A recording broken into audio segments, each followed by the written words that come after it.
অমৃত খাওয়া হয়েছে? জিজ্ঞাসা করছি আপনাদের। অমৃত সবাইকে খেতে হয়, এটা ছাড়া আমাদের দিনচর্চা চলে না।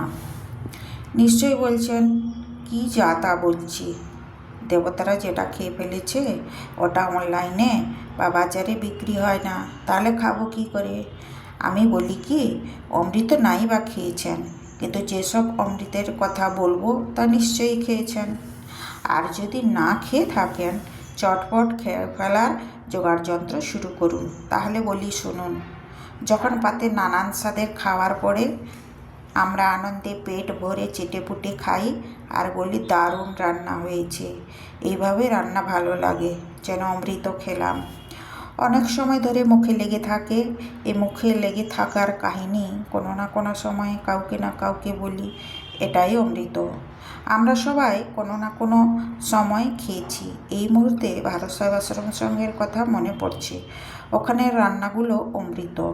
আমার নানান মশলায় তেজ পেঁয়াজ দিয়ে রান্না করেও সে স্বাদ পায় না।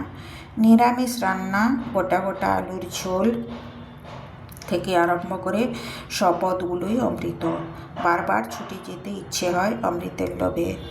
বাড়িতে করার চেষ্টা করেও সে স্বাদ পাই না। ভগবানের প্রসাদে অমৃত তো থাকবেই, আমরা মূর্খ মানুষ তা বুঝি না। মন্দিরে প্রসাদে অমৃত থাকে, এই অমৃত ওই অমৃতর সঙ্গে সমান নয়।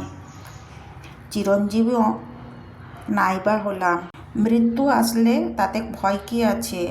অমৃত খাবার সৌভাগ্য তো হয়েছে, তাই ভালো। বাজারে অনলাইনে আজকাল সব কিছুই পাওয়া যায়, অমৃত পাওয়া যায় না। নিজের মন থেকে একে স্বীকার করে নিতে হয়। রসনা তৃপ্ত হলেই অমৃত। ক্ষুধার্ত যখন এক নিমিষে খাবারগুলো খেয়ে ফেলে পেট শান্ত হয়, তখন সে কতটা পদ কী পদ খাচ্ছে ভাবে না, তখন ক্ষুধা মেটাতেই ব্যস্ত।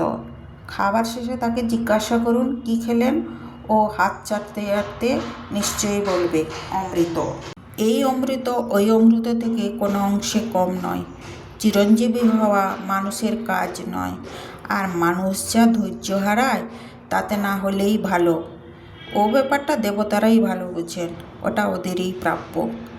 আমরা যে অমৃত প্রতিদিন খাওয়াচ্ছি অন্যদের, তাতে রসনা অমৃতময় হয়ে উঠছে। শরীর বলিষ্ঠ হয়ে রোগ জ্বালার মোকাবিলা করার জন্য উপযুক্ত হচ্ছে। এর জন্য কোনো কাড়াকাড়ি মারপিট নেই। যে যা নিজেদের মতো করে খান, সুস্থ থাকুন, ভালো থাকুন, অমৃতময় হন।